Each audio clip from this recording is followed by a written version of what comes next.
அவுதுல்லாஹிமின ஷைத்தானிர் ரஜீம் பிஸ்மில்லாஹிர் ரஹ்மானிர் ரஹீம். அன்பார்ந்த நேயர்களே, பிலஸ்தீன் மீட்பு போர் 845வது நாளை எட்டியிருக்கிறது. இதில் இந்த பாலஸ்தீன் மீட்பு போர் என்பது இன்னும் கொஞ்சம் அழுத்தத்தோடு சொல்ல முடியும் என்ற அளவில் நேற்று நாம் சொன்ன அந்த எஸ்தக் பிரிக் சேனல் 14 ஒன்றுக்கு பேட்டி கொடுக்கும்போது பார்லமெண்ட் கமிட்டி, இஸ்ரேலுடைய பார்லமெண்ட் கமிட்டி கொடுத்த அறிக்கைகளை எல்லாம் சுட்டி காட்டி விட்டு பேட்டியிலே அவன் இதற்கு என்னதான் தீர்வு என்று கேட்கிறான். அதற்கு எஸ்தக் Brick, retired general of reserved forces, என்ன சொல்லுகிறார் என்று சொன்னால், ஒரே ஒரு வழிதான் இருக்கிறது. நாம் ஆக்கிரமித்து வைத்திருக்கக்கூடிய பூமிகளில் இருந்து வெளியே போய்விடுவது. அடுத்தது கொலை செய்வதை நிறுத்த வேண்டும். அடுத்தது இண்டிபெண்டன்ட் பாலஸ்தீன், தனி பாலஸ்தீனத்தை அமைய அனுமதித்துவிட்டு சும்மா இருக்க வேண்டும். முடிந்த வரைக்கும் அவர்களோடு அமைதியாக வாழ நினைத்தால் யூதர்களுக்கு த பீப்புள் வித்தவுட் லேண்ட், யூதர்கள் நிலமில்லாதவர்கள் என்ற நிலையில் இருந்து மாறலாம் என்று கடுமையான ஒரு சொல்லை சொல்லியிருக்கிறார். ஆகவே இப்பொழுது மெல்ல மெல்ல பாலஸ்தீனை, தனி பாலஸ்தீன் அமையும் வாய்ப்புகள் இஸ்ரேலுக்கு உள்ளாலேயே அந்த சிந்தனைகள் வளர்ந்து கொண்டு இருக்கின்றன. அதனால்தான் பாலஸ்தீன் மீட்பு போர் 845 நாள் என்று சொல்வதில் நாம் சற்று ஆறுதல் அடைகிறோம். அடுத்தது, இதை தொடர்ந்து இஸ்ரேலில் உள்ள இன்னொரு பெரிய மாற்றம் என்னவென்று சொன்னால், இந்த பென்கர் உடைய கட்சி இந்த முறை தேர்தலில் ஒரு சீட்டு கூட பெறாது. ஏனென்று சொன்னால், அவர்தான் ஒவ்வொரு முறையும் நெத்தன்யாஹூ சமாதான பேச்சை பற்றி பேசும்போது, போர் நிறுத்தத்தை பற்றி பேசும்போது இந்த பென்கர் தான் இடையிலே புகுந்து, அதை போர் நிறுத்தம் வந்தால் நான் ரிசைன் பண்ணுவேன், காசாவை நீ அழிக்கணும் என்று புதிய புதிய நிபந்தனைகளை போட்டு தன்னை ஒரு தீவிரவாதியாக காட்டி மக்களுடைய அனுதாபத்தை பெறலாம் என்று எடுத்த முயற்சியில்தான் இஸ்ரேல் அந்த ரோட் டு டெஸ்ட்ரக்ஷன். அதாவது அவர் அதாவது எஸ்தக் பிரிக் இப்போ கொடுத்த டிவி மற்றும் பத்திரிகைகளுக்குள்ள பேட்டி என்ன சொல்லுகிறது என்று சொன்னால், த ரோட் டு டெஸ்ட்ரக்ஷன், அழிவின் பாதை என்று தலைப்பிட்டு அதை போடுகிறார்கள். அப்போ இந்த பென்கர் இப்பொழுது இஸ்ரேலிய வீதிகளில் துரத்தி அடிக்கப்படுகிறார். அதே போல ஃபினான்ஸ் மினிஸ்டர் சோம்சிங், இவன் தான் இடையில ஒரு அரபு நாடுகளை எல்லாம் எனிமி கண்ட்ரிஸ்ன்னு அறிவிக்கணும்னு ஒரு தீர்மானத்தை கொண்டு வந்தான். அவர்களெல்லாம் தீவிரவாதிகளுக்கு, அதாவது ஹமாஸ் போராளிகளுக்கு இடம் கொடுக்கிறார்கள், அடைக்கலம் கொடுக்கிறார்கள். குறிப்பாக கத்தர் ஒரு எனிமி நாடு, ஒரு எதிரி நாடு என்று அறிவிக்க வேண்டும் என்று வந்தார். இதெல்லாம் மொத்தமாக ஒரு நல்ல சூழ்நிலையை உருவாக்கி இருக்கிறது. நேற்று தோஹாவில் அல் ஜசீரா ஏற்பாடு செய்த ஒரு மாநாட்டில், அல் ஜசீரா ஃபார் பாலஸ்தீன் என்று அழைக்கப்படுகின்ற அந்த மாநாட்டில் ஹாலித் மசாயில் என்று சொல்லக்கூடிய ஹமாஸோடைய ஃபாரின் அஃபேர்ஸ் சீஃப் என்று சொல்லுகிறார்கள், வெளிவிவகாரத்துறை முதல்வர் அல்லது வெளிவிவகாரத்துறை அமைச்சர், அதனை வழிநடத்துபவர் என்று சொல்லப்படுகின்ற ஹாலித் மசாயில் அவர்கள் உரையாற்றி இருக்கிறார்கள். அந்த உரையில் இஸ்ரேல் இருப்பது, அவர் அதில் பெருசாக சாதிச்சிட்டாருன்னு தான் நான் நினைக்கிறேன். Israel, the very existence of Israel, Israel உயிரோடு இருப்பதே, ஒரு நாடு இருக்கிறது என்பதே சுற்றி இருக்கக்கூடிய அரபு நாடுகளுக்கெல்லாம் மிகப்பெரிய ஆபத்து.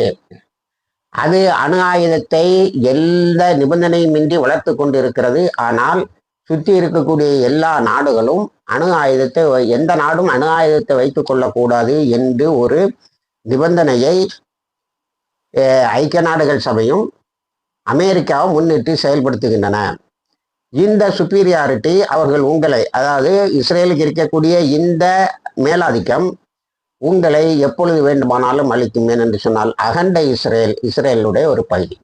இப்போ கூட காசால போர் நிறுத்தம் வருவதற்கு முன்னால் அதிகமான இழப்புகளை சந்திக்கின்ற போது நெத்தன்யாஹூ, நான் இனிமே கிரேட்டர் இஸ்ரேலுக்கு போகிறேன், அப்ஜெக்டிவ்ஸ் ஆப்டைன்டுன்னு சொன்னான். நான் நினைச்ச யுத்தத்தில் நினைச்சதெல்லாம் நடந்து விட்டது, அடுத்தது நான் கிரேட்டர் இஸ்ரேலுக்கு போகிறேன், அகண்ட இஸ்ரேலுக்கு போகிறேன்னு சொன்னான். கத்தர் மீது தாக்குதல் நடத்திய போதும் அதையே தான் சொன்னான். ஆகவே இதையெல்லாம் மேற்கோள் காட்டி உங்களுக்கெல்லாம் ஆபத்து இருக்கிறது, ஆகவே நீங்கள் Palestine Arab and Islamic states conclave என்று ஒன்றை நடத்த வேண்டும். பாலஸ்தீன மக்களையும் சேர்த்து, பாலஸ்தீன பிரதிநிதிகளையும் சேர்த்து, அரபு நாடுகளுடைய பிரதிநிதிகளையும் சேர்த்து, Islamic State of Republic of Iran, அதாவது ஆப்கானிஸ்தான், இப்படிப்பட்ட நாடுகளையும் சேர்த்து, ஈராக்கு, இவற்றையெல்லாம் சேர்த்து நீங்கள் ஒரு விரிந்த பாதுகாப்பு ஏற்பாடை செய்ய வேண்டும். ஆயுதங்களை கீழே வைப்பது என்பது ஒரு நாளும் ஹமாஸ் ஒத்துக்கிடாது. நீங்களும் உங்களுடைய மிசில் கேப்பபிலிட்டிஸை வளர்க்கணும். அதுக்கு ஒரு டக்குன்னு ஒரு குத்துறாரு.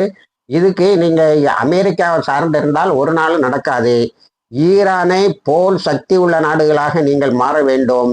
அதற்கு ஈரான் உதவி செய்யும். ஆகவே ஈரானை நீங்கள் தனிமைப்படுத்தவோ, ஈரானை பகைக்கவோ தேவையில்லை. நட்பு நாடாக ஆக்கி கொண்டு உங்களுடைய மிலிட்ரியை வளர்த்துக்கிடுங்க. உங்களுக்கு இந்த பலம்தான் இஸ்ரேல் உங்களை தீண்டாமலும் அச்சுறுத்தாமலும் உங்களை கொள்ளையடிக்க அமெரிக்காவும் இஸ்ரேலும் உங்களை கொள்ளையடிக்காமலும் இருப்பதற்கு பயன்படும் என்பதை தெளிவாக சொல்லியிருக்கிறார். அவருடைய உரை ரொம்ப வைரலாகி வந்துகிட்டு இருக்கு.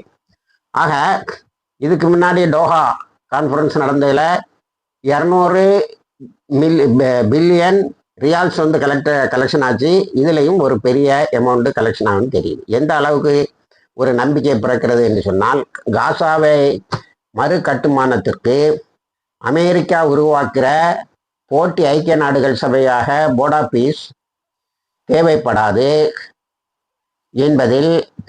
என்பதை சூசகமாக காலித் மசாயில் சுட்டிக்காட்டியிருக்கிறார்.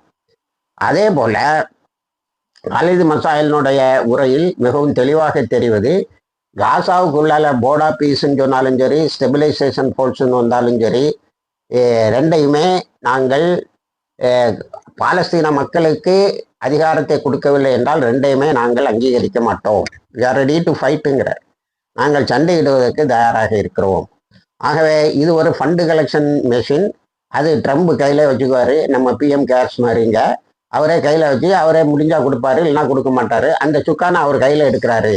அதை நம்ம அனுமதிக்க கூடாது என்பதையும் தெளிவுபடுத்தி இருக்கிறார். இதுதான் ஹமாஸோடைய ஸ்டாண்டு, இதுதான் ஹமாஸோடைய வெளிநாட்டு கொள்கை என்பதையும் தெளிவுபடுத்தி இருக்கிறார். அடுத்தது, தெஹ்ரானில் இஸ்ரேலில் ஒரு பெரிய பீதி. தெஹ்ரானில் ஒரு மேப்பு, ஒரு ரைட்டம், தெஹ்ரானுடைய பாலஸ்தீன் ஸ்கொயர்னு ஒன்று இருக்காங்க. பாலஸ்தீன சதுக்கம் என்று ஒன்று இருக்கிறது. அதில் ஒரு பெரிய மேப்பு, ஒரு பெரிய ரைட்டும். You start, we will finish.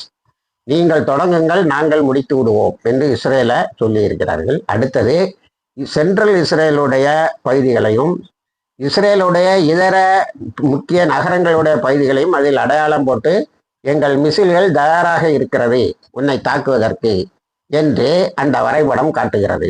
இது வரைபடத்தை பாலஸ்தீன் ஸ்கொயரில் வைக்கிறதுல பல அர்த்தம் இருக்குங்கிறாங்க. ஒன்று பாலஸ்தீன மக்களோடு நாங்கள் பலமாக நிற்கிறோம், பாலஸ்தீனத்துக்கு கடைசி முடிவாக இந்த மிசில்கள் இஸ்ரேல் மீது பாய்வதாகத்தான் இருக்கும். இப்பொழுது அமெரிக்கா கை வச்சாலும் சரி, நீ கை வச்சாலும் உன்னோட சிட்டி, சென்ட்ரல் இஸ்ரேலில் உள்ள சிட்டி எல்லாம் அழிஞ்சு போகும்ங்கிற நிலை இருக்கு. இப்போ இந்த மேப்பும் நத்தியானுடைய அமெரிக்க பயணத்தை விரைவுபடுத்தி இருக்கிறது என்று சொல்லுகிறார்கள். ஆக யுரேனியத்தை பொறுத்த வரைக்கும் அது எங்களுடைய உரிமை, நீ எந்த விதத்திலும் எந்த நாடும் தலையிட முடியாது. அப்பாஸ் அகர்ச்சி நேற்று பிரஸ் மீட்ல தெளிவாக சொல்லியிருக்காரு.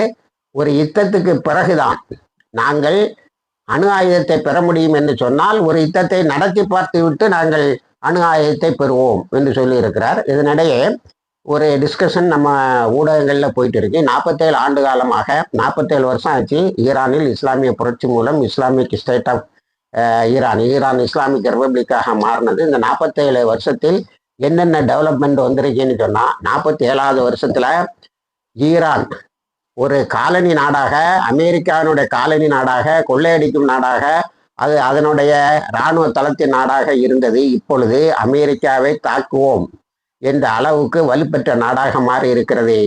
இஸ்ரேலில் உள்ள ஊடகங்கள் உட்பட எல்லாம் ஒத்துக்கொள்ளுகின்றன. இஸ்ரேலுக்கு ஒரு எக்ஸிஸ்டன்ஷியல் த்ரெட் இருக்குன்னா அது ஈரான் தான்.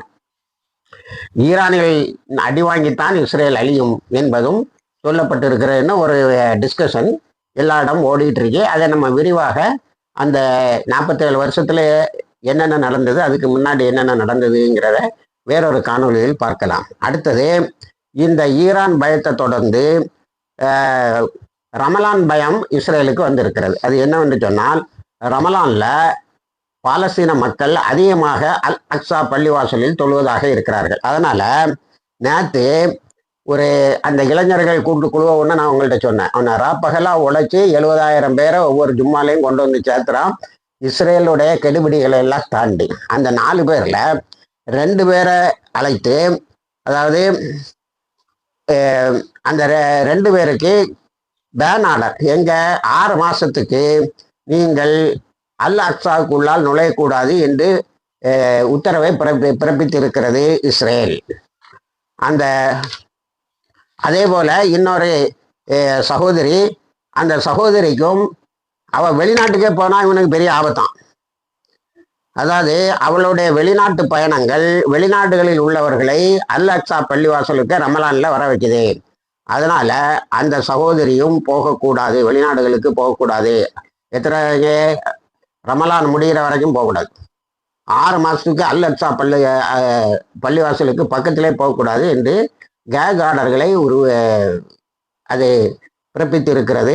ஆனால் பேரக்னு சொல்லக்கூடிய அந்த பேரக் சகோதரர்கள் என்று சொல்லக்கூடிய அந்த 2 பேரும் ஏராளமான இளைஞர்களை தயார் பண்ணி இருக்கிறார்கள். அந்த இளைஞர்கள் நிச்சயமாக அல் அக்ஸா பள்ளிவாசலை நமது ரமலானில் நிறைப்பார்கள். இதை நம்ம எப்படி பார்க்கணும்னா, அல் அக்ஸா பள்ளிவாசலுக்கு கீழே பில்கிரிம்ஸ் ரோடுன்னு ஒன்று தோன்றான். யாரு? இஸ்ரேல். நான் இதை ஏற்கனவே ஒத்தே வரியில் சொல்லியிருக்கிறேன். இஸ்ரேல் இவங்க பாலஸ்தீனத்தில் சொந்தம் கொண்டாடுறதுக்கு நாங்கள் அப்போவே பில்கிரிம்ஸ் வந்துகிட்டு இருந்தோம், அதாவது புனித பயணம் வந்துகிட்டு இருந்தோம்.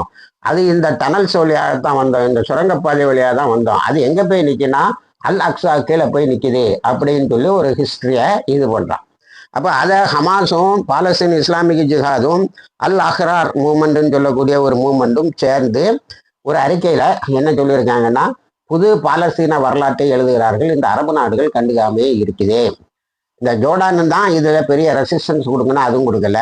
பாலஸ்தீன அதாரிட்டி கீழே இருந்த எல்லா இடத்தையும் இஸ்ரேல் இப்போ ஆக்குபை பண்ணிட்டு செட்டில்மெண்ட் கான்ட்ராக்ட் போட்டுக்கிட்டு இருக்கு, வீடுகளை கட்டி குடியமர்த்துறதுக்கு. ஆனால் என்னதான் அவன் குடியமர்த்தினாலும் வெஸ்ட் பேங்க்ல அவன் முழுமையாக ஆதிக்கம் செலுத்த முடியாது என்பதுதான் நிலை. ஆனால் அல் குட்ஸுக்கு இடையில இந்த பிரச்சனையை பண்ணிட்டு இருக்கிறது. ஒரு வரலாறு திருத்தப்படுகிறது, ஒரு பள்ளிவாசல் இடிப்பதற்கான அடிப்படை வேலைகள் நடக்கிறது. ஜோர்டான் தான் அதுக்கு பாதுகாவலர், அவனும் ஒன்றும் செய்யலை.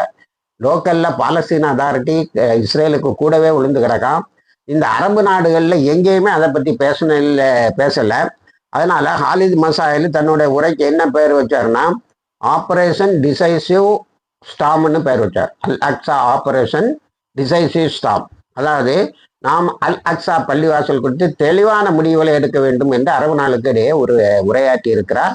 அதை நாம் இப்படி விட்டுக்கிட்டு இருந்தால் வரலாற்றை மாற்றுறது மட்டும் இல்லை, பள்ளிவாசலையும் அவர்கள் இந்த டனல்ஸு கீழே அஸ்திவாரத்தை ஆட்டங்கான வைத்து கொண்டு இருக்கிறார் என்பது அவரும் சொல்லியிருக்காரு. அஹ்ரார் மூமெண்ட்டும் சொல்லியிருக்கு, ஹமாஸும் சொல்லியிருக்கு, பாலஸ்தீன் இஸ்லாமிக் ஜிஹாதும் சொல்லியிருக்கிறார். ஆக இந்த பேனிக்ல இஸ்ரேலர்கள் ஏதாவது ஒன்றை இப்போ ப்ரஸ்டைட் ஆகி உட்காந்துட்டு இருக்கேன், ஏதாவது ஒன்றை கண்ணை பற்றிட்டு செய்கிறதுக்கு வாய்ப்பு இருக்கு. அதுக்கு பிறகு இன்னைக்கு காலையில் ஜேடி வான்ஸ் கொடுத்த, நேற்று ஈவினிங்கில் ஜேடி வான்ஸ்ன்னு சொல்லக்கூடிய அமெரிக்காவினுடைய வைஸ் பிரசிடென்ட், துணை குடியரசுத் தலைவர் கொடுத்த பேட்டி ஒன்றில் ரியலாகவே நம்மளுடைய ட்ரம்ப்பு ஈரானை தாக்குவதற்கு அச்சப்படுகிறார் என்பதுதான் உண்மை. அவர் சில ஸ்ட்ராட்டஜியெல்லாம் வச்சிருக்காரு, அப்படி இப்படிங்கிறான். அந்த ஜேர்னலிஸ்ட் இந்த வார்த்தை வெளியில் வந்தவொடனே விடமாட்டேங்கிறாங்க பிடிச்சி. அப்போ நீங்கள் அங்கே போனீங்க, நீங்கள் அங்கே போனீங்கன்னா அதெல்லாம் அவர் ஒரு பெரிய ஸ்கீம் வச்சிருக்காரு, அது அவருக்கு தான் தெரியுங்கிற மாதிரி தப்பிக்கிறதுக்கு முயற்சி செய்கிறார்கள். இப்படி இந்த ரமலான் வந்தாலே முஸ்லிம்களுக்கும் பெரிய சோதனை. அதே போல இஸ்ரேல் இப்போ பயந்து கொண்டு மேக்கரையில் பல வேலைகளை செய்கிறது. குறிப்பாக அல்குஸ் தொடர்பான பகுதிகளில் பல வேலைகளை செய்கிறது. ஹூத்திஸ் ஒரு அறிக்கை, அதாவது அவங்க வேற ஒரு ஃபார்ம்ல ஒரு அறிக்கை விட்டுருக்காங்க. அந்த அறிக்கையில அல் அக்ஸாவின் நகர்வுகளை நாங்கள் கவனித்து கொண்டு இருக்கிறோம்னு சொல்லியிருக்கிறாங்க. அதனால ரமலான்லையும் ஒரு யுத்தம் வரலாம். இஸ்ரேலோட மீடியா சொல்லுது, என்ன சொல்லுதுன்னா, ஒவ்வொரு ரமலானும் வரும்போது இந்த போராளிகள் இரட்டிப்பு வேகத்தோடு தாக்குவார்கள், அப்படி ஒரு தாக்குதலை நடத்திவிடக்கூடாது என்பது. அடுத்தது அபு உபைதாங்கிற இப்போ புதிய செய்தி தொடர்பாளர் ஹமாஸு, அந்த அபு உபைதா ஷஹீத் ஆகிட்டாரு. இவருக்கு பேரும் அபு உபைதா தான்.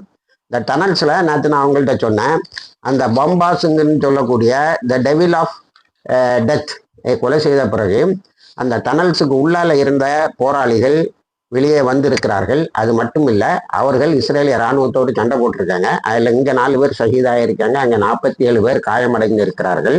இதில் இஸ்ரேலு இது சீஸ்ஃபயர் வயலேஷன், போர் நிறுத்த மீறல்னு சொல்லுது. இது வரைக்கும் அவன் டெய்லி மீறிட்டு இருக்கான்.